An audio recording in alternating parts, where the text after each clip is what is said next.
William, nos Estados Unidos, a secretária do Tesouro fez um novo apelo nesta terça-feira para que o Congresso aumente ou suspenda o limite da dívida do governo. Caso contrário, o país poderia dar calote pela primeira vez na história. A reportagem é de Pedro Moreira. A secretária do Tesouro se dirigiu aos senadores em uma audiência em que também estava o presidente do Banco Central americano, Jerome Powell.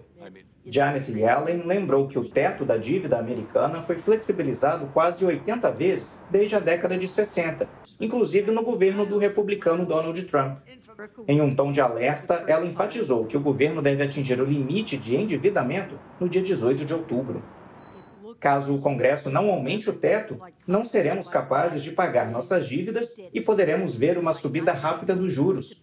Poderia ocorrer uma crise financeira e uma calamidade, disse a guardiã da chave do cofre da maior economia do mundo. I think there would be a financial crisis and a calamity.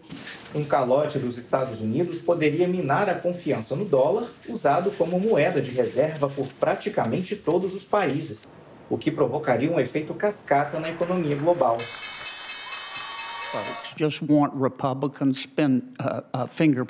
Vocês querem as impressões digitais dos republicanos no esforço democrata para cobrar mais impostos, gastar e regular os americanos, como acontece na Europa, disse o senador republicano John Neely Kennedy durante a audiência.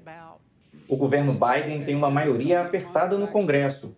O teto da dívida dos Estados Unidos já foi suspenso pela Câmara, mas nesta segunda-feira, os republicanos obstruíram a votação da medida no Senado.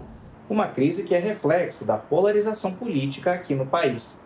Os republicanos acusam o governo Biden de querer um cheque em branco para gastar com pacotes sociais, enquanto os democratas alegam que o endividamento atual do país foi provocado por ações recentes, como o combate à pandemia, medidas que foram aprovadas ainda no governo de Donald Trump.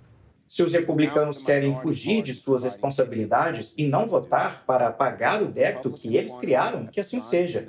É uma coisa ruim, um mau precedente, afirmou o líder da maioria no Senado, o democrata Chuck Schumer. That's a bad thing. It's a bad precedent.